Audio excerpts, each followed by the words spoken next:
ඔරලෝසුව හාමුදුරුවෝ 5000කට බද්දාපු බත්තුරු තියෙනවා වෑංජනුරු 3ක් තියෙනවා හාමුදුරන්ට දානේ හදපු මුළු තැනිය තියෙනවා ඒකේ අවුරුදු 2000කට ආසන්න උයන්න තියන්න කියලා උපකරණ තියෙනවා. ඒතර මේ තියෙන පැරණි ඔරලෝසුව මෙන්න මේකෙන් තමයි දානේ ගන්න වෙලාව බලලා තියෙන්නේ මම බලපු ආකාරය කියලා දෙන්න.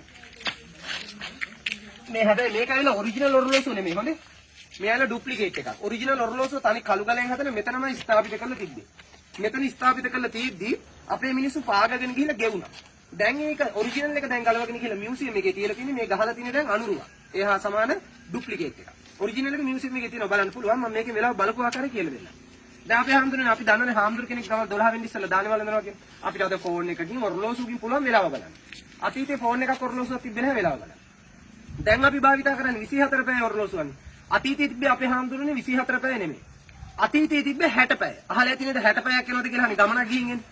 මේක පැය 60 ඔරලෝසුව. වෙලාව ගණනය කරපු ආකාරය කියලා දෙන්න. මැද සිතුරක් තියෙනව නේද? ඕකට අඩි 12කට වඩා උස ලොකු දණ්ඩක් සම්බන්ධ කරලා තිබිලා තියෙනවා. හරියට මධ්‍යම 12 වුණ ගමන් මේ දණ්ඩෙන් ඉරේලිය හැවණැල්ල වැටෙනවා දකුණු අත පැත්තට. ඉරේලිය හැවණැල්ල දකුණු අත පැත්තට වැටෙනවා කියන්නේ ඉර අවරට යනවා. ඉර අවරට යනවා කියන්නේ වෙලාව 12 පහු කියලා. ඒතර ඒ බව දැනුම් දෙන්න සීනුවක් නාද කරනවා. ඒතර යාළුවා උත්සාහ ගන්නවා ඉර අවරට යන්න ඉස්සලා මෙතනින් දානේ අරන් පිට වෙන්න. ඒ වෙලාව බලපු ඔරලෝසුව තමයි මේක. මේකට ඔරලෝසුව කියලා කියනවා ඉගෙන ගන්න ඉස්කෝලේ දරුවන්ගේ පොත්වල තියෙනව නේද පෑතැටිය කියලා. අහලා තියෙනවද? මේ තියෙන පෑතැටිය. අද බලාගන්න ලැස්ති.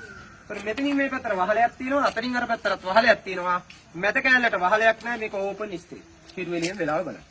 එතන මෙන්න මේක තමයි දැනට අපිට තියෙන එවිඩන්ස් එක ලංකාවේ තියෙන බිගම බත්තුරු. මේක අඩි 60ක් දිගයි. මෙතන වැඩ වාසය කරපු ස්වාමීන් වහන්සේලා 5000ට අර එහා පැත්තේ මුළු තැන්ගෙන් කෑමු යලා බත් දාලා තින්නේ මේක. අපිට පැහැදිලිව එවිඩන්ස් තියෙනවා පාහියන් භික්ෂුවගේ දේශන වාර්තාවලත් අතන තියෙන සෙල්ලිපි දෙකේ හාමුදුරුවෝ 5000කට මේකට බත් දැම්ම කියලා. ඒ හින්දා අපි ඒක මේ ළඟදි චෙක් කරා. අපි ගෙනාවා මෙතනට පාත්‍ර 5000. ගෙනල්ලා අපි දන්නවා ස්වාමීන් වහන්සේ නම පාත්‍රයේ දානේ වළඳන ප්‍රමාණය. ඒ ප්‍රමාණයට වෙන්න අපි ගෙනාපු පාත්‍ර 5000ටම අපි පිරෙව්වා වැලි. වැලි පුරවලා මේ පාත්‍ර 5000ෙම වැලි දැම්ම මේ බත්. හරියටම පාත්‍ර 5000කම වැලි ඕනි කටපිට. ඒකෝර ඒ තියෙන එවිඩන්ස් 100%ක් නෙවෙයි. ඊට වඩා වැදගත් දේ තමයි මේ බත් ඔරුවේ ඇතුළට තඹ තහඩු ගහලා තිබිලා තියෙනවා. සුද්ධ පවිත්‍ර කරන්න ලේසියටයි බත් වල තියෙන රස්නේ ගතිය අඩු වෙන එක වළක්වා ගන්න. පැහැදිලි. කොහොම වෙන්ද?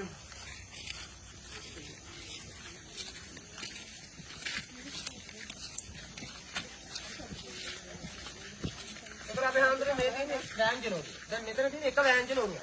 මේ වගේම තව වෑංජනෝරු දෙකක් මෙතන තිබ්බා. ඒ දෙක දැන් තියෙන තැන් දෙක මම ඕන මේ දෙක පෙන්නන්නම්. ඔය මුල් තැන්ගේ ගානගෙන එක තැන් දෙකකට ගිහිල්ලා දාලා තියෙන ඉංග්‍රීසි ජාතිකේ. ඒ වෑංජනෝරු දෙකයි මේ වෑංජනෝරුයි වෑංජනෝරු තුනයි. හැමදාම හාමුදුරුවෝ 5000කට බත්තු වෙලා හැමදාම වෑංජන තුනක් හදලා තියෙනවා. මේක දෛනිකව කරලා තියෙනවා. ඒතර හාමුදුරනේ ගෙස් කරගන්න අනුමාන කරගන්න හැමදාම හාමුදුරුවෝ 5000කට ඛණ්ඩ දෙන්න තරම් අතීතයේ අපේ රටේ කෘෂි ආර්ථිකය කොහොම තියෙන්නේ නැද්ද කියලා.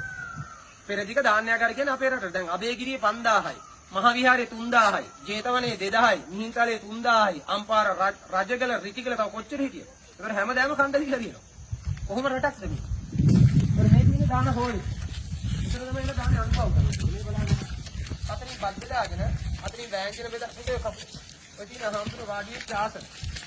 මේ වගේ වාඩිලා තමයි දාන අනුභව කරන්නේ. දැන් ඔබ වහන්සේලාට පොඩි ගැටලුවක් ඇති. කොහොමද මෙතන හාමුදුරුවෝ 5000ක් දාන වැළඳුවේ? 5000කට ඊට මදිනේ. මහානකමේ ජේෂ්ඨත්වයක් තියෙනවා. ජේෂ්ඨත්වයේ ඉහළමයි විතරයි මෙතන දානේ ආරම්භ වෙන්නේ. අනිත් අය මෙතනින් දානේ බෙදාගෙන තම තමන්ගේ ආවාස කුටි වලට ගිහිල්ලා තමයි දානේ අනුභව කරලා තියෙන්නේ. මේකත් හොඳට මතක තියාගන්න. ඉංග්‍රීසි ජාතිකයෝ කියනනේ ලෝකෙට බුෆේ ක්‍රමය හඳුන්වා දුන්නේ යාලා කියන. ක්‍රිස්තු පූර්ව පළවෙනි සියවසෙත් මෙතන තියෙන බෙදාගෙන කෑමක් ලෝකේ පළවෙනි බුෆේ එක තියෙන්නේ මෙතන තමයි. මෙතන කාමර දෙකයි, මෙතන කාමර දෙකයි. ওই කාමර හතර තමයි මේකේ ගබඩා කාමර හතර. හාමුදුරුවෝ 5000කට දානේ උයන්න ඕන. හාල් එළවලු වගේ විවිධ අමුද්‍රව්‍ය වේලසනින් ගෙනල්ලා ගබඩා කරලා තියන් ඉඳලා තිනවා ටැංක් හතර. මෙන්න තියෙන මුල් තැන්ගේ මේක තමයි උවිලා තියෙන මේ තියෙන අවුරුදු 2000කට ආසන්න උයන්න තියන කෙනා උපක. මේ දෙකම මුල් තැන්ගේ මේ දෙකේම තමයි උවිලා තියෙන්නේ.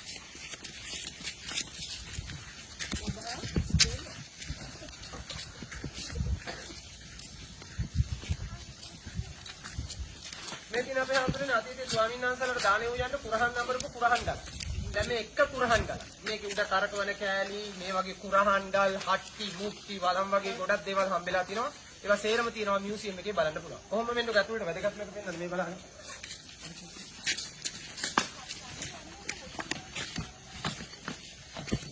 මේකේ අතීතයේ ස්වාමීන් වහන්සේට දානේ යන්නේ මිරිස් ගාලකට මිරිස් ගාල කොහොමද කියලා. දැන් මේ එක මිරිස් ගාල. දැන් මේ වගේ මිරිස් ගාල තව ගොඩාක් විතර තියලා හම්බෙලා තියෙනවා. අත්ගලුත් හම්බෙලා තියෙනවා. මේ හම්බෙච්ච හැම දෙයක්ම මියුසියම් එකේ තියෙනවා බලන්න පුළුවන්. මේ මිරිස් ගාල ගැන කිව යුතු වැදගත් දෙයක්. මේක ෂේප් නේද? පොඩි ෂේප් එකක් තියෙනවානේ. පොඩි අදහසක් ඇති අම්බරලක් දන්නේ නැහැ කිවිල තියෙන කියලා. මේ අම්බරලා කිවිල නෙමෙයි මේ තියෙන්නේ. මේ පීටි හැඩේ මේකේ තියෙනවා සරල ටෙක්නික්. දැන් අපි හඳුනන පන්සල් වල ගෙවල් වල මිරිස් ගල් තියෙනවනේ දැකලා තියෙන එක ෆ්ලැට් නේ. ෆ්ලැට් මිරිස් ගල තුල අපි ආයාස දෙකක් යොදන්න ඕනේ තමයි තල්ලු කරන්න ඕනේ ඇදලා ගන්න ඕනේ. දැන් මේ මිරිස් ගලේ තල්ලු කිරීම විතරයි කරන්න ඕනේ. ඔටෝ ගල පහලට එනවා ආයාසය අපි සරලයි එකතු කරලා ගන්නත් ලේසි හොදන්නත් ලේසි.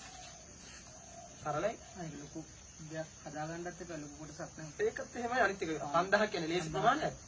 මේ වගේ ගල් තව ගොඩක් හම්බෙලා තියෙනවා. මේ අඹරන ගල් මේ මිරිස් ගල් ගොඩක් හම්බෙලා තියෙනවා. ඒවත් තියෙනවා මියුසියම් එකේ බලන්න පුළුවන්. right තාම හරි දෙයක් දැනගන්න ඕන නැහැ කියලා දෙන්න. ඔක තමයි ඉතින් කතාව. මම ඉතින් මෙහෙම දෙයක් තියෙනවා. ඒ කාලේ ඉඳන් සුදු මහත්රු වාගියා.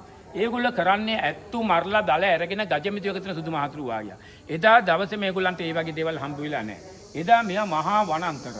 මේ වනාන්තරයේ මැදින් ඇත්තු හොයාගෙන යනකොට අපේ කටිය පිළිමාතර වැඳගෙන ඉන්න සුදු මහත්තයා දැකලා තියෙනවා.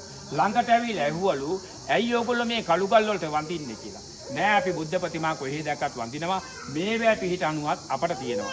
උඹලගේ බුද්ධක ඔච්චර මනුහක්ද කියලා පිළිමාන්තරේ වෙඩි තිබ්බලු. වෙඩි තියලා දඩේමියන්ට අනිත් පැත්ත හැරෙනවත් එක්කම කොහෙදෝ නැති ඇතෙක් ඇවිල්ලා සුදු මහත්තයා පාගලා මරලා දානවා. මැරුවට පස්සේ අනිත් සුදු මහත්තයාත් ඇතාට වෙඩි තියෙනවා. ඇතා වෙඩි කාගෙන ගිහලා පිටියකට වැහලා මැරෙනවා. ඇතා මල පිටිය ඇතුමල් පිටිය වුණා කියනවා. එහා පැත්තකම ඇතුමල් පිටිය බඩේ පැල්ලම් දෙකක් තියෙනවා. අර මහගල් දෙක පිටිපස්සේ තියෙනවා සුද්දා හිටපු තැන දෙපා දෙකක් සටහන් කරනවා. බලන්නකො මේ පිළිමෝහන්සේ සැතපෙන පිළිමයක් කියලා නම් කරනවා. හැබැයි ඕගොල්ලෝ දකින්නකොට වඳිනකොට ඕගොල්ලන්ට හිතා ගන්න පුළුවන් සැතපෙනව නෙමෙයි කියලා. මොකද බුදු කෙනෙක් සැතපෙන්නේ සිංහ සීයාවෙන් දකුණු වැලේට. එහෙමනම් බුදුන්ට කියලා නෑ අවසානයේ හුත්ම වේදනා ටික පෙන්눔 කරනවා. බාන්නකො වම් පිළිපතුල පල්ලෙහාට යනවා. සිවුරු කොට බිමට වැටෙනවා. අපිට දකින්න ලැබෙන හිස්සෙච්ච පපුවා. පපුවයි බඩ එක හා සමාන වෙනවා. උඩාට මැදින් ලැබෙනවා. කම්පෙති කඩාගෙන හැලෙනවා. නෙට් දෙක අඩවන් වෙනවා. පොට්ටේ මේ පැත්තට පාත් වෙනකොට කම්බුලට තියාගත්තු අතේ එළියට එනවා. බුදු කෙනෙක් ජීවමාන වැඩ සිටිනකොට මංගල ලස්සන 216ක් වෙන සිරිපතුල්. ඒවා සීරම ගිලිහිලා යනවා. සිරිපතුලෙන් නෙළුම් පත්මයක් ඉතුරුනවා. ඕගොල්ලන්ට මේ පිළිම වහන්සේ හරියටම පිළිකක් දැකලා